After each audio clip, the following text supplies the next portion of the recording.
J'ai lu les livres coup de cœur des conseillers Cultura et je vous dis ce que j'en ai pensé.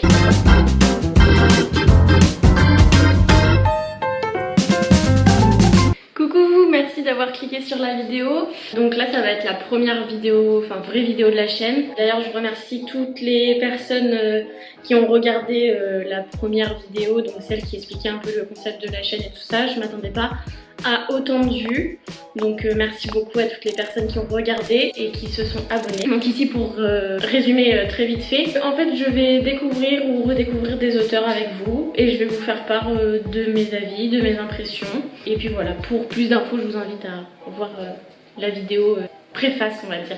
Par rapport au concept de la chaîne qui est que je découvre le monde de la littérature et que je commence par déjà découvrir quel genre de roman j'aime, je me suis dit qu'il était judicieux de lire des livres que d'autres personnes avaient aimés. Bah ouais, logique. Donc sûrement comme vous, j'ai remarqué chez Cultura qu'il y avait des livres coup de cœur. Donc vous savez, c'est les livres avec les petits post-it dessus où il y a écrit coup de cœur des conseillers ou quelque chose comme ça, coup de cœur des vendeurs ou... Enfin bref, c'est écrit comme ça, c'est souvent trombonné à la couverture du livre. Et puis il y a toujours un petit descriptif du conseiller en question qu'il a lu, de ce qu'il en a pensé et tout ça. Donc j'en ai sélectionné 4 parmi la sélection du conseiller du Cultura dans lequel moi je me rends. Apparemment il s'appelle David, donc enchanté David. Bonjour, ça va? Bah ouais, et vous? Bah ouais, ça va bien. J'ai essayé d'être éclectique dans les choix que je faisais parmi la sélection, donc j'ai choisi plusieurs types de romans. J'ai choisi de la fantasy, un polar, une autobiographie, enfin quelque chose basé sur des faits réels, et puis un roman psychologique, enfin moi en tout cas je l'ai appelé comme ça. Donc on commence tout de suite par le premier, c'est J'avais oublié la légèreté de Hedwige Coupé, ou Coupez, je sais pas trop comment on prononce. C'est le récit d'une mère qui est perdue face à l'adolescence de sa fille. Elle ne communique plus, elle se parle peu, elles se comprennent pas, tellement peu qu'un jour donc la fille qui s'appelle Gabrielle va fuguer sans que Léa, donc sa mère, n'ait rien vu venir. Il me semble que dans le roman la fille, enfin Gabrielle est assez jeune, je crois qu'elle a 14 ans. Oui, je crois que c'est ça, 14 ans, donc c'est très très jeune. On va suivre les pensées et le point de vue de chacune à tour de rôle. Donc un coup on a le point de vue de Léa, la maman, et un coup on a le point de vue de Gabrielle, sa fille. Moi j'ai trouvé ça hyper intéressant d'avoir les deux points de vue. Ça parle de relations mère-fille, de dépression adolescente, du lien mère-fille qui existe, du combat d'une mère face à la dépression de sa fille. On passe vraiment par toutes les émotions avec ce livre, tout comme la mère Léa qui va se battre jusqu'au bout, de 1 pour retrouver sa fille et de 2 pour l'aider à se sortir au mieux de son mal-être. On retrouve Gabrielle, parfois honteuse, parfois en colère, parfois heureuse de gagner des petites victoires de ce combat. Et puis aussi une mère qui se sent parfois coupable, parfois impuissante. C'est un livre qui est très addictif. Moi je sais que j'ai eu du mal à le lâcher quand je l'ai commencé. Je pensais pas très honnêtement que j'allais être autant emballée et finalement il se lit très facilement. La lecture elle est hyper fluide. Je sais pas comment décrire réellement l'écriture. C'est une écriture qui est incisive. C'est-à-dire qu'on est vraiment dans les pensées notamment de Léa, la maman. Et ça va hyper vite. Ça va hyper vite. C'est vraiment, on ressent avec elle sa peur des fois, sa colère, son désarroi. Enfin, les phrases sont hyper courtes, ça se lit très très bien. Alors évidemment que le texte m'a touchée, mais je pense qu'il touchera encore davantage les parents, notamment les mamans. Parce que comme je vous le disais, c'est un livre qui parle de lien mère-fille. Moi j'ai pas d'enfant, donc peut-être que j'ai pas été touchée au même titre que pourraient l'être certains parents. L'histoire est découpée en 3 parties, donc il y a une partie qui s'appelle La Fuite, donc ça raconte la fuite de Gabrielle. La deuxième partie s'appelle L'Errance, donc c'est là où on va raconter plutôt le combat de Léa, la maman. On va pouvoir suivre notamment le parcours de Gabrielle avec les différents spécialistes médecins qu'elle pourra rencontrer. Donc ça c'est la partie la plus longue de l'histoire. Et la dernière partie, ça s'appelle La Valse de la Vie. Et c'est là où on va voir comment Gabrielle et Léa renouent ensemble, reprennent contact, comment la vie reprend son cours normalement. Ce que je retiens de ce livre, c'est que de par l'écriture incisive, comme je vous disais, de Edwige Coupet. C'est vraiment l'authenticité des émotions et des sentiments qui sont traduits. C'est hyper bien écrit, du coup on vit vraiment avec elle l'histoire. Edwige Coupet, c'est une autrice qui a été d'abord journaliste et chroniqueuse à France Info. Et elle dit elle-même dans une interview que c'est basé sur une histoire qu'elle a réellement vécue. Donc est-ce qu'elle l'a vécue en tant que mère, en tant que fille, je sais pas trop. Mais je sais qu'en tout cas c'est basé sur des faits de sa vie. C'est aussi peut-être ça qui permet à Edwige Coupet d'avoir une écriture aussi vraie et aussi juste dans ses sentiments. Ensuite, je vais vous parler de Zephyr, Alabama, de Robert McCammon. Bon, alors déjà, je l'ai choisi un peu pour sa couverture. Je sais pas si on va bien voir.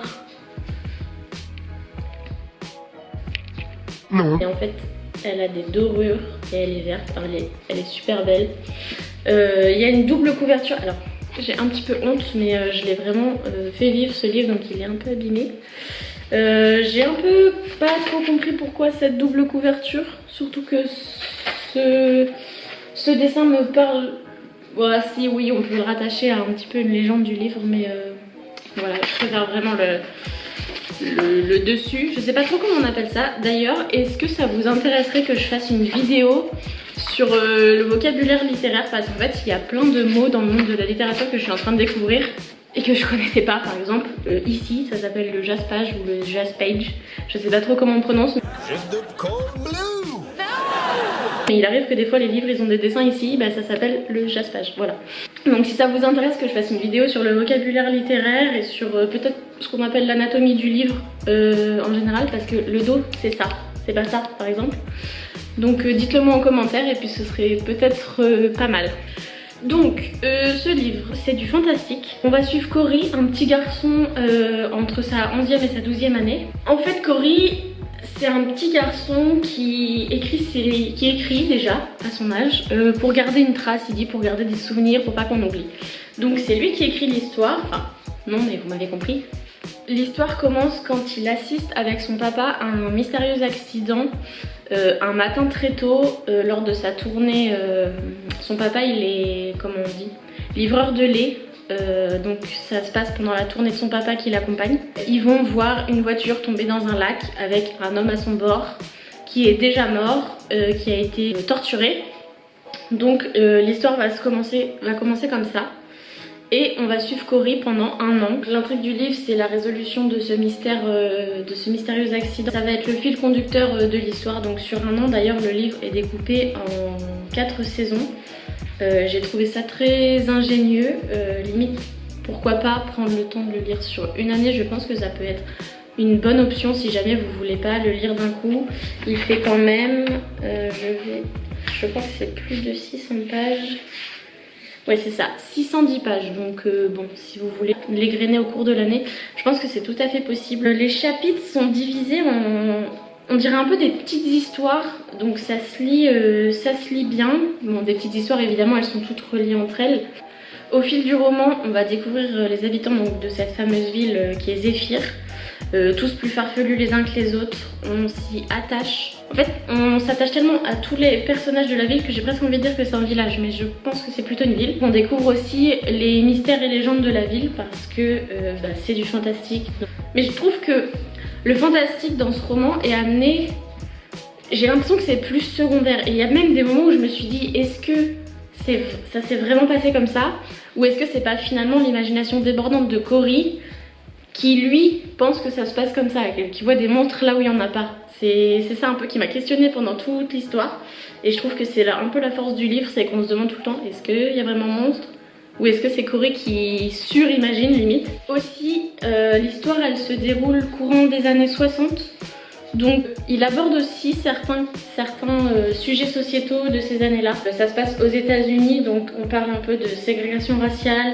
On va parler de l'arrivée des supermarchés, on va parler du Ku Klux Klan à certains moments. On parle aussi à quelques moments de la guerre du Vietnam. On va parler de l'arrivée du rock'n'roll qui à cette époque-là, je vous rappelle, la religion est encore très importante et fait encore partie des bases solides de la vie. Donc le rock'n'roll arrive d'un mauvais œil pour certains religieux, donc on suit aussi ça. Moi je me suis beaucoup attachée à Cory et à sa famille, à ses amis aussi, à certains personnages de la ville. Ils sont tous un peu loufoques, donc il y a de quoi s'attacher à eux, pour certains, pas tous. Il y en a certains, ils sont un peu... limite hein, je vous dis, il y a des fois on parle de Ku Klux Klan, de ségrégation raciale, donc ils sont pas tous attachants. C'est une lecture qui est parfois drôle, parfois tragique. On rappelle, ça commence quand même avec un mec qui meurt, qui est déjà mort dans sa voiture et sa voiture tombe dans un lac, donc on se doute bien qu'on va pas rire, ça va pas être hi hi hi ho ho tout le long du roman. Moi j'ai beaucoup aimé, je trouve que c'est vraiment un livre pour s'évader. Alors par contre oui, bon bah c'est un pavé, faut prendre le temps de le lire en fait. C'est pas un livre pour se presser. J'ai trouvé que l'écriture est super belle, la plume est très belle. Par moments c'est limite poétique, le fantastique qui est égrené comme ça tout au long du livre, qui dessine presque la réalité à certains moments. J'ai trouvé ça assez cool. Les paysages décrits sont magnifiques. C'est vraiment pour s'évader. Je le trouve fantastique. Ok, là je vais vous parler du livre qui m'a vraiment mis une énorme claque. Je ne m'attendais pas à ça. Je ne m'attendais pas à cette lecture. Je ne m'attendais pas à ne pas pouvoir lâcher ce livre. Je l'ai commencé, je ne pouvais plus l'arrêter. C'est Les Tourmentés de Lucas Bellevaux. Déjà, je ne sais pas pourquoi. J'ai cru que c'était un livre drôle, voilà, ou un livre léger. J'ai lu le résumé derrière, je me suis dit, tiens, ça m'intrigue un peu, ça va sûrement être léger. On parle de destins liés entre une dame veuve fortunée et puis des anciens frères d'armes. Oh là là, ça va être très bien, hi hi hi, ho ho ho, on va bien s'amuser. Pas du tout, on s'amuse pas du tout, on s'interroge sur la vie. Bref, je sais pas de mots, c'est juste une claque littéraire. Franchement, quand j'ai fait la sélection des 4, c'est celui qui m'inspirait le moins, que j'avais le moins, pas envie de lire, c'est pas vrai, mais c'est pas celui vers lequel je me tournais en premier, et pourtant c'est celui que je vais retenir le plus, je pense, des 4 lectures. Déjà, il me semble, oui voilà, prix littéraire Télérama, il sort pas de nulle part quoi, mais je m'attendais quand même pas à ça. De quoi ça parle? On va suivre une veuve fortunée et 2 anciens frères d'armes, comment on dit, des légionnaires, des mercenaires. Je crois que c'est des légionnaires.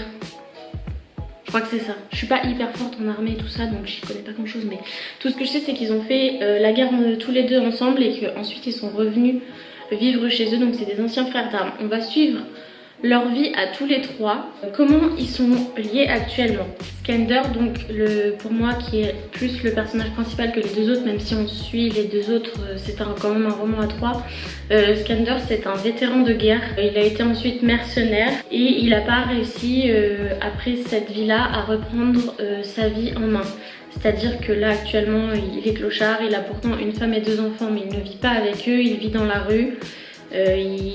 Il ne s'intègre plus du tout à la vie. Ensuite il y a Max, donc Max c'est son ancien frère d'armes. Lui il a refait sa vie en devenant majordome d'une veuve fortunée. Donc il vit avec elle, ils ont un lien qui est assez particulier. Des fois je me demande même si Max n'est pas un peu amoureux de cette fameuse veuve. D'ailleurs il me semble qu'on n'a jamais son nom ni son prénom. Cette personne est tout le temps appelée Madame. Madame parce que c'est comme ça que Max l'appelle au quotidien, Madame. Donc Madame, voilà, Madame est une veuve fortunée qui vit seule avec Max, son majordome, et ses seules occupations à Madame, sa seule occupation à Madame, c'est la chasse. Voilà, c'est tout ce qui la tient, c'est la chasse. Madame vit pour la chasse. Voilà à peu près quel est le lien qui tient ces 3 personnages. Et alors comment leurs destins vont être liés? Et bien leurs destins vont être liés parce qu'ils vont passer un pacte immoral, un pacte que je trouve immonde, un pacte, moi je me suis dit c'est pas possible, ils ne peuvent pas faire ça, ça ne peut pas se passer comme ça. On va se questionner sur qu'est-ce que vaut une vie. Une vie humaine, ça vaut quoi? Et bah ça va être le sujet du pacte qu'ils vont passer ensemble. Donc le livre, qu'est-ce qu'il nous raconte? Il nous raconte les 6 mois qui vont s'écouler avant l'exécution de ce fameux pacte. On est tenu en haleine quoi. On suit à tour de rôle le point de vue des 3 personnages. De temps en temps quelques autres personnages secondaires, par exemple la femme de Skander. On va avoir un peu son point de vue de temps en temps, les enfants de Skander. Mais on est surtout happé par les 3 points de vue des personnages, donc Skander, Max et Madame. Dans aucun des romans que j'ai lus jusqu'à maintenant, je n'ai jamais été autant dans la tête des personnages principaux qu'avec ce roman-là. On est plongé dans leurs pensées. Il n'y a pas d'autres mots. Ils nous décrivent mot à mot ce qu'ils pensent. Et en fait, c'est juste un roman psychologique quoi. C'est du suspense, c'est haletant. Moi, j'ai pas pu m'en séparer. On tourne les pages les unes après les autres, on s'arrête plus, on veut savoir ce qui se passe. On se dit c'est pas possible, c'est pas possible, c'est pas possible. Tout le long du livre. Voilà, il fait plus de 300 pages. Je les ai pas vues passer, tout simplement. Là aussi où ça en fait la force du roman, c'est que la fin est vraiment inattendue. Et je me suis dit waouh quoi. C'est un roman puissant, c'est vraiment, je pense, ma claque et mon coup de cœur de cette vidéo. Et surtout, c'est le premier roman de Lucas Bellevaux. Je peux pas croire, c'est pas possible. C'est vraiment un auteur à suivre je pense parce que vraiment c'est si bien écrit, la psychologie des personnages est hyper poussée, l'histoire est dingue, l'intrigue est folle, la fin... Je peux pas croire que ce soit une première écriture, c'est pas possible. Par contre, il faut être prêt à lire ce genre de livre. C'est un roman psychologique donc c'est pas rien. On parle quand même de sujets assez importants. C'est des anciens frères d'armes donc il y a des moments où ils vont un peu faire des récits de guerre.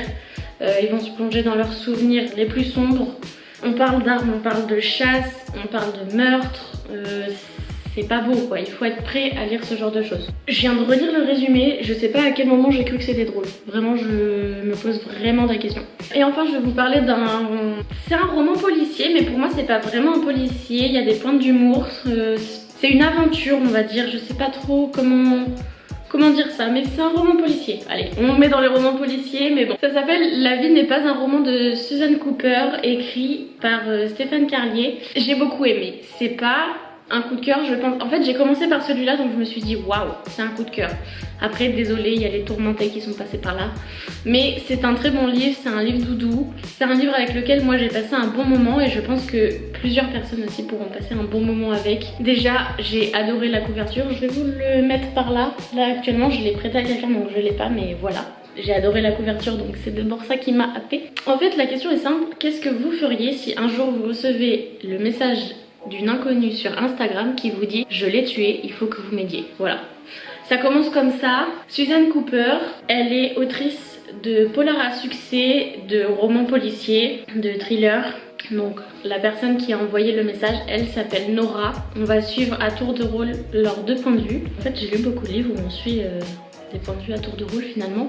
Donc on suit ces deux femmes qui vont finalement avoir pas le destin lié, mais qui vont faire un petit bout de route ensemble du coup. Ça nous permet aussi beaucoup de découvrir un peu le monde de l'édition, notamment ce qui se passe aussi en coulisses dans les salons littéraires. J'ai trouvé ça hyper intéressant. On est clairement sur une histoire folle, farfelue, un peu loufoque. Combien de fois j'ai dit loufoque dans cette vidéo? Beaucoup trop à mon avis. L'intrigue est finalement assez courte, elle se déroule en 3-4 jours de mémoire. Donc ça va très vite. J'ai trouvé aussi que c'était un livre avec beaucoup de références artistiques et culturelles et ça m'a beaucoup plu. C'est frais, on s'ennuie pas, on est péripétie sur péripétie, ça ne s'arrête pas, le lecteur n'est jamais laissé tranquille. Ça nous fait tourner les pages et tourner les pages. Je pense que ce ne sera pas mon seul livre de Stéphane Carlier parce que j'ai beaucoup aimé. Par contre, j'ai été un petit peu déçue par la fin. Je suis déçue. Déçue. C'est-à-dire que j'ai été prise dans l'émulsion, dans l'ébullition de l'histoire tout le long du livre. J'étais là waouh waouh waouh. Et la fin c'est un peu retombé, un peu retombé comme un soufflé. C'est pas déçue le mot, mais je suis un peu Si vous l'avez pas lu, lisez-le et dites-moi en commentaire ce que vous en avez pensé. Et si vous l'avez lu, dites-moi en commentaire ce que vous en avez pensé. Moi je suis un peu mitigée. Une fin prévisible peut-être.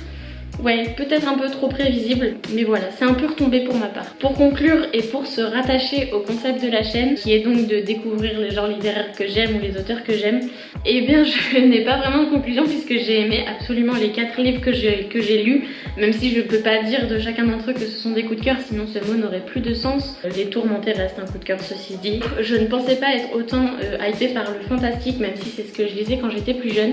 Finalement je pense que ça me plaît, même si là j'ai lu un fantastique qui n'était pas hyper fantastique dans le sens où la fantaisie était un peu amenée par-ci par-là. Je pense que j'aime beaucoup les romans policiers, même si celui que j'ai lu n'était qu'à moitié pour moi un roman policier. Finalement on n'est que des à moitié dans cette vidéo. J'ai aimé toutes mes lectures, donc peut-être que David, le conseiller de mon Cultura, on pourrait bien s'entendre. Si je devais retenir qu'un seul livre, je pense que ce serait Les Tourmentés de Lucas Belvaux. Enfin je ne pense pas, je suis sûre, c'est vraiment le livre qui m'a mis une sacrée claque, auquel je ne m'attendais pas, et c'était le livre que je voulais le moins lire de ma sélection et qui pourtant m'a vraiment surpris le plus. Si je devais classer ces romans, si vous cherchez un roman d'évasion, je vous conseille Alabama Zephyr, même si, enfin Zephyr Alabama, même si il est long. C'est vraiment un beau roman et qui a un côté poétique qui m'a beaucoup plu. Si vous voulez un roman léger, un peu drôle, je vous conseille La vie n'est pas un roman de Suzanne Cooper de Stéphane Carlier. Je sais pas trop comment classer, j'avais oublié la légèreté, une autobiographie, un récit de faits réels. Je ne sais pas, en tout cas ça n'en reste pas moins un très bon livre. J'ai aimé mes 4 lectures, j'ai passé un bon moment avec les 4. Bon bref, j'ai aimé tous mes livres quoi, donc finalement on n'est pas plus avancé. Est-ce que je refais ce genre de vidéo ou est-ce que je découvre autre chose? Je vous laisse me dire. Si vous avez des lectures à me conseiller, je vous écoute en commentaire, n'hésitez pas. Et puis moi je vous dis à très bientôt dans une nouvelle vidéo. Allez, topette!